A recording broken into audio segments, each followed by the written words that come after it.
আমার নতুন একটা ভিডিওতে সকলকে স্বাগত। দেখো সকালবেলায় আজকে চা দিয়ে ভিডিওটা শুরু করছি। আর যদি আমিও বাড়িতে চাটা বানাইনি,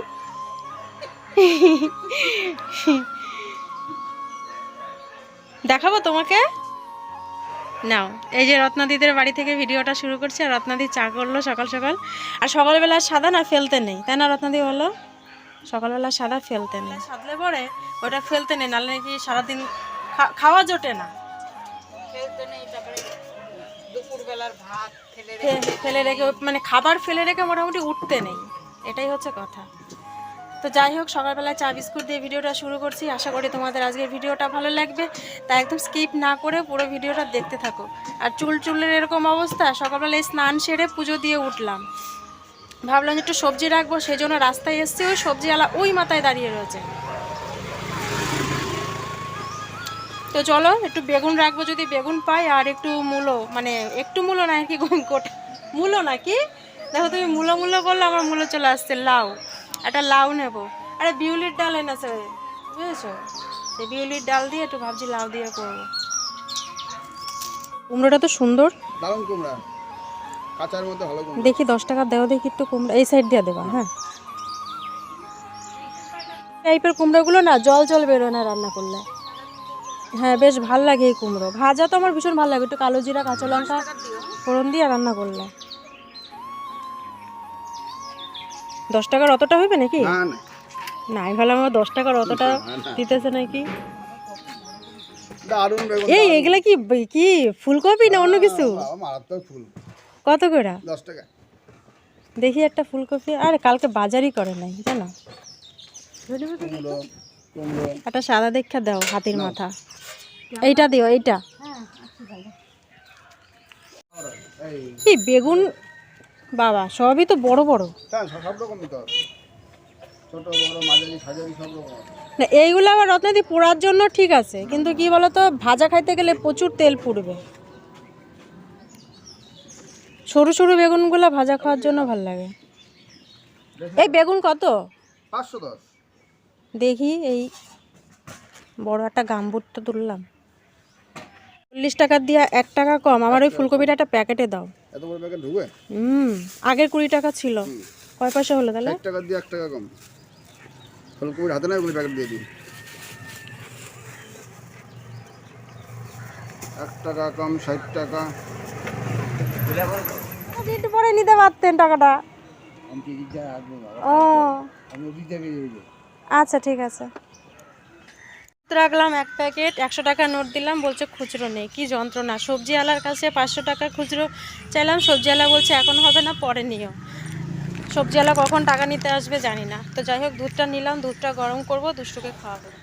তো অনেক সবজি রাখলাম। সবজি রাখার কারণ হচ্ছে রবিবার দিন তো দুষ্টুর বাবা বাজার করেনি, ও পিকনিক করতে গেছিলো, তো সেই জন্য আজকে আমাকে অতগুলো সবজি কিনতে হলো। আর 1 প্যাকেট দুধ রাখলাম, কারণ দুষ্টুর আর মানে কয়েক মাস ধরে এই প্রবলেমটা হচ্ছে। সকালবেলায় ওর পটি নিয়ে ভীষণ প্রবলেম হয়, পটি চাপে, কিন্তু কি বলতো, ও ভয় পায় পটি করতে, কারণ পটিটা হয়ে গেছে কষা। কেজি স্কুলে যখন প্রথম 1 সপ্তাহ স্কুলে নিয়ে গেলাম, ও প্রত্যেক দিন ও প্যান্টের মধ্যে টয়লেট করে দিয়েছে। তো কি আর বলবো ওর কথা। বাড়িতে তো সে কোন ছোট বয়স থেকেও টয়লেট করে না, কিন্তু স্কুলে গিয়ে এরকম করেছে। হয়তো ঘাবড়ে গেছে কিংবা ভয় পেয়েছে কিছু একটা হবে, কিন্তু পটিটা যদি স্কুলে গিয়ে পেয়ে যায় তাহলে তো আরেক সমস্যা। যদিও পটি একদিন স্কুলে, একদিন নয় 2 দিন পেয়ে গেছিলো।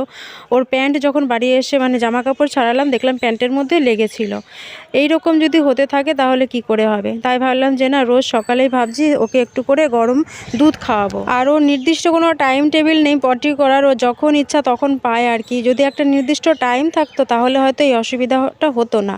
তো দুধটা ওদিকে গরম করে নিয়েছি, নিয়ে একটা বাটির মধ্যে ঠান্ডা জল দিয়ে যে দুধটাকে ঠান্ডা করতে দিয়েছি। এদিকে প্রায় বেজে গেল 8:30টার ওপরে। অঙ্গনওয়াড়ি স্কুলে ওকে দিয়ে আসবো, তাই ভাবলাম যে দুধটা তাড়াতাড়ি ঠান্ডা করিয়ে ওকে খাইয়ে ওকে স্কুলে আগে দিয়ে আসি। আর দুধটা প্রায় ঠান্ডা হয়েও গেছে। আমি ওই যে কয়েকটা বাসন দেখলেই যে জায়গা মতন রেখে নিলাম। তো দুষ্টুকে এখন এই উষ্ণ গরম দুধটা খাইয়ে স্কুলে দিয়ে এসে তারপরে বাকি কাজগুলো সারবো। ধরো ব্যাগটা, ধরো। কাঁদে না, ঠিক আছে, নে ব্যাগটা কাঁধে নে। তো চলো ওকে স্কুলে দিয়ে আসি। এই হাতটা দে, দেখ তো করে কি রে, দেখি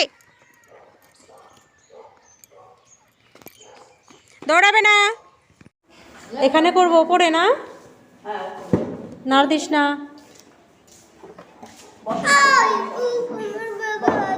আরে নাড়া দিস না,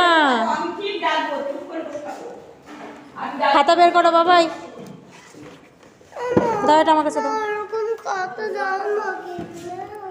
ওরকম খাতা তোমার আছে? ঠিক আছে, এই যে খাতাগুলো আছে এটা শেষ করো, তারপর ওরকম খাতা কিনে দেবো।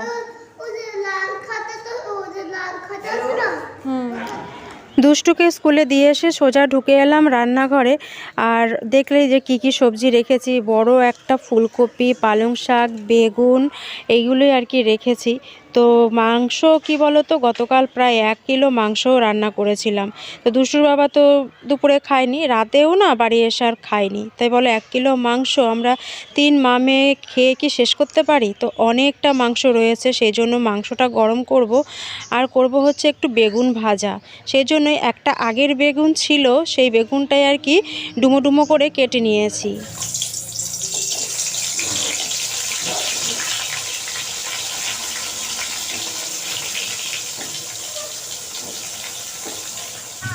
আজ সকালে সেরকম রান্নাবান্না তাড়াহুড়ো না থাকলেও তারপরও দেখবে একটা তাড়াহুড়ো কিন্তু থেকেই মানে আছে আর কি।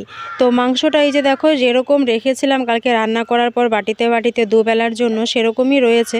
তো কি করলাম, একটা গামলার মধ্যে মানে যেই বড় গামলাটার মধ্যে মাংসগুলো রেখেছিলাম সেই মাংসটায় ঢেলে নিলাম। আর এই যে বেগুন ভাজাটা হয়ে গেছে, বেগুন ভাজাটা তুলে নিলাম। আর এই বেগুন ভাজা দিয়ে দুষ্টুকে আজকে ভাত খাওয়াবো সকালবেলায়। আর এই দেখো কতটা মাংস রয়েছে। তো ওই কড়ার মধ্যে একটুখানি তেল ছিল বেগুন ভাজার, তো কি আর করব, ওই তেলের মধ্যে আর কি মাংসটা দিয়ে নিলাম। মাংসটাকে এবার ভালো করে গরম করে নেব, একদম শুকিয়ে ফেলবো মানে জাল দিতে দিতে, তাহলে বেশ ভালো লাগবে খেতে। এবার তোমরাই বলো, এতটা মাংস তরকারি থাকার পর কি এখন অন্য কিছু রান্না করতে ইচ্ছে করে? আর অন্য কিছু রান্না করলে তাহলে এই মাংস তরকারিটা পুরো ফেলানো যাবে। সেই কারণে ভাবলাম যে এবেলা আর কিছু করব না, এইগুলো আর কি সকালে আর দুপুরে খাওয়া হবে, যা করার একবারে রাত্রে করব। আর রাত্রে গরম গরম যাই করি নাই কেন, একবেলার জন্য কোনো অসুবিধা হবে না। তো ওইদিকে মাংসটাকে বসিয়ে মানে কষানো ঠিক নয় আর কি, শুকনো শুকনো করবো। আর এদিকে মিট কেসটা না 3-4 দিন পরিষ্কার করা হয় না।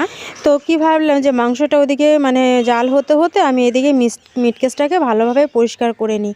আর মিট কেসটাকে পরিষ্কার করে এই যে যেই বাটিতে দুধ গরম করেছিলাম, দুধ, বেগুন ভাজা, আরেকটা হচ্ছে বাঁধাকপি ছিল, সেটা রেখে নিলাম।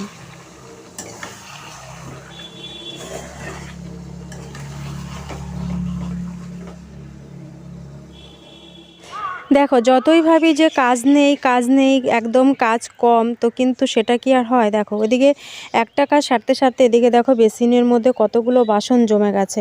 তো কি আর করব, বাসনগুলো এখন মেজে নিই। একেতেই শীতের বেলা, তারপরে হচ্ছে সেই সকালে উঠে তারপরে সকালের সমস্ত কাজবাজ সেরে স্নান সেরে ঠাকুর পুজো দিই। আর কদিন ধরেই সকালে স্নান করি বলেই সর্দিটা না ভীষণভাবে লেগে গেছে।